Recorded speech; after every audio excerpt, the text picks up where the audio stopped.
My name is Eleanor Grace Whitmore. I am 68 years old. For almost 50 years, I was a wife, a mother, and the quiet heart behind Hazelbrook Orchards, our small organic apple farm in Pennsylvania. My hands, even though stiff with arthritis now, still remember how to knead sourdough at dawn and how to prune apple trees beside my husband Richard. 3 weeks ago, I buried him. Richard and I had been married since 1981. Together, we built this orchard, this home, this life. But the morning after his funeral, I realized something that cut deeper than grief. I realized I might not have built the family I thought I had.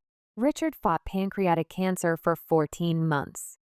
A man of the earth, strong and steady, slowly reduced by the disease. He didn't want the children to know. He whispered to me one night, his voice heavy with morphine. "Let them live their lives a little longer without the shadow," he said. And because I loved him, I agreed. But the truth is, Darren and Samantha had already grown distant long before his diagnosis. Darren, the eldest, was busy with his career in Boston's financial world. He hadn't spent more than a handful of weekends here in over a decade. Samantha drifted from one failed wellness business to another, always relying on her father's money.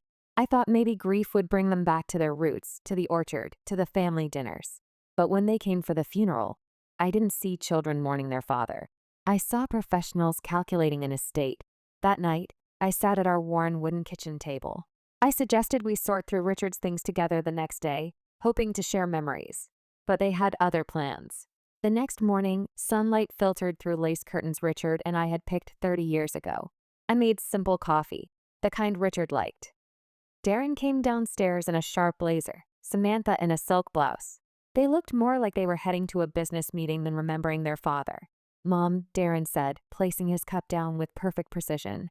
"We've been talking. We think it's time to settle things. The estate, the business, the house." I blinked, unsure I'd heard right. "Settle things? It's practical," Darren continued. "You can't run the orchard alone. The house is too big. It's too much for someone your age. My age." The words stung. I had worked these fields through storms, handled payroll, baked pies for fundraisers, delivered crates to food banks. But they didn't see that. Samantha leaned in, her voice smooth. "There's a wonderful retirement community to our south, Sunnyvale Estates. Activities friend your age. You'll be comfortable." I tried to steady myself by clearing plates. That's when Darren pulled out a folder. Inside were documents printed on his corporate letterhead, with Richard's signature. But I knew that handwriting. Richard hadn't signed anything that clearly in months, not with all the medication. "This isn't from our family lawyer," I said. "He was lucid when he signed it," Darren insisted. Samantha added quickly, "He wanted this. There's a developer interested. $7 million for the land. We'd all be set." A developer. They wanted to sell the orchard. To level everything Richard and I had worked for. "You're talking about selling your father's life's work." I whispered. "Mom, be reasonable, the orchard can't last forever," Darren replied. A fire lit inside me. Calmly, I told them, "Show me the will." Darren hesitated before sliding it forward again. I didn't touch it. Instead, I stood. "We'll talk tomorrow," I said, but deep down I knew there would be no tomorrow discussion. That night, I lay awake in the bed Richard and I had shared for decades, listening to the house creak. By morning, the smell of Darren's imported coffee filled the kitchen. When I came down, they were ready with coats on and a suitcase packed. The suitcase wasn't mine. "We packed some essentials for you," Samantha said. "We thought we could drive you to Sunnyvale today, just to look." "I'm not going to a retirement community," I said firmly. Darren checked his watch. "The paperwork is done. We close with the developers next week. You can't stay here." "This is my home," I replied. "It's all of ours," Darren said flatly. "Dad left the business to us. It's time you let go." Upstairs, I gathered my medication. But behind the bathroom cabinet panel, I also retrieved something hidden decades ago: my passport, my birth certificate, and a fireproof box. Inside was the original deed to 20 acres of land purchased in my maiden name, land with water rights. Without that land, no orchard could survive. Without water, no development could be built. I returned downstairs, purse heavier, heart lighter. They thought they had won. We drove past the blooming orchards. But instead of the highway, Darren turned down a remote county road. 20 minutes later, he stopped at an empty field. "This is where you get off, Mom," he said as casually as if it were a bus stop. Samantha gasped. "Darren, what?" "She'll contest the will, make scenes. This is cleaner. She has her meds, some clothes. There's a gas station 5 miles up." He opened my door.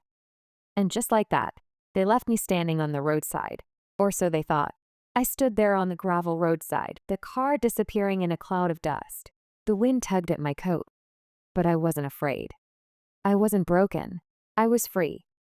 In my purse were the things they didn't know about: my ID, my passport, my medication, and most importantly, the deed to those 20 acres with water rights. My lifeline. I didn't walk toward the gas station Darren mentioned. I walked toward town. My shoes weren't made for gravel, and soon my feet blistered. But with every step, my resolve grew stronger. My children thought they had stripped me of everything. They didn't understand the soil under their feet or the weight of legacy. I did. After nearly 2 hours, I reached the edge of Hazelbrook and the old Miller's Gas and Grocery, the same little store that had stood unchanged for decades. I sat outside on the bench, a tired old woman with a suitcase. But inside I carried the truth. Ray Miller, the owner, stepped out and spotted me. His face showed concern. "Mrs. Whitmore, you all right?" "Just resting, Ray." "Been a long day," I said quietly. He offered me the phone. Inside, past the shelves of canned peaches, I dialed a number I still knew by heart. Harold Jennings, our family lawyer for over 30 years. "Naomi?" His voice carried surprise. "I've been trying to reach you. I expected you at the will reading." My grip tightened. What reading? Darren had already presented a will to him. Harold suspected forgery. The signature was too perfect, too steady for a man under heavy medication. I told him everything about the funeral, the fake documents, the roadside abandonment.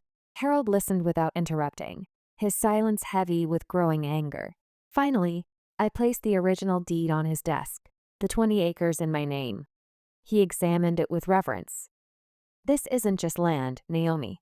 This is leverage. With these water rights, the developer can't touch anything. They can't move forward without your consent." I nodded. "I want my home back. And I want them to understand what they've done. Then we'll make them understand," he promised. The next day, Harold filed an emergency injunction.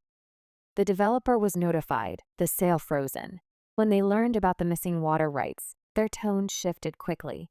They didn't want lawsuits, and they didn't want incomplete property. By evening, their lawyers were scrambling. That night, Samantha finally sent me a message. "Mom, please call me. We didn't know about that other land. Darren's freaking out. Can we fix this? Fix this. Not apologize. Not acknowledge the betrayal. Just panic that the deal was slipping away." I didn't respond. Later, Darren called Harold directly, demanding explanations. Harold calmly reminded him that all communication would now go through legal channels. Their grip was loosening, and they knew it. "They underestimated you," Harold said. "They forgot what matters," I replied. In the weeks that followed, I didn't return to the farmhouse. Instead, I rented a modest apartment above the bakery on Main Street. The air smelled like cinnamon and bread every morning. It wasn't the home Richard and I built, but it was mine. I began teaching again. Quilting on Wednesday nights at the community center, gardening workshops at the library on weekends. Teenagers, retirees, and young couples came to learn. They listened, not because I raised my voice, but because I spoke with years of living in the soil. I also made a decision about the 20 acres. I donated the water rights into a trust for the Hazelbrook Agricultural Cooperative. That land would never be sold to developers. It would be used by young farmers, cared for like Richard had cared for it. That was the future I wanted. As for Darren and Samantha, they kept their distance. I heard whispers that the developer pulled out entirely, that the forged will was being formally challenged, that their reputations had taken damage. But I didn't gloat. I didn't need revenge. The orchard still stood, blooming as always in spring.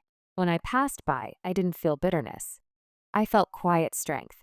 They had tried to erase me, but I had remembered who I was.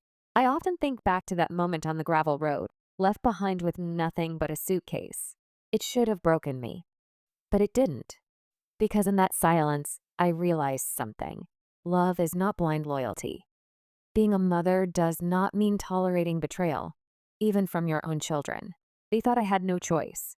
That because I was old, grieving, alone, I would surrender. But they forgot.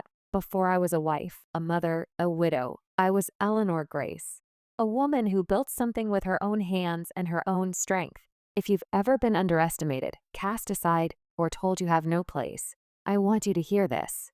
Strength isn't in how loud you fight. It's in how clearly you stand for what's right. When you hold your ground, even in silence, it echoes louder than betrayal. My orchard still stands. My name is still on the deed. And my life, it's mine again. So to anyone who's ever been told this is where you get off, I say walk if you must, but don't leave your worth behind. Walk with purpose. Walk with quiet power. And when you're ready, tell your story, because your story matters.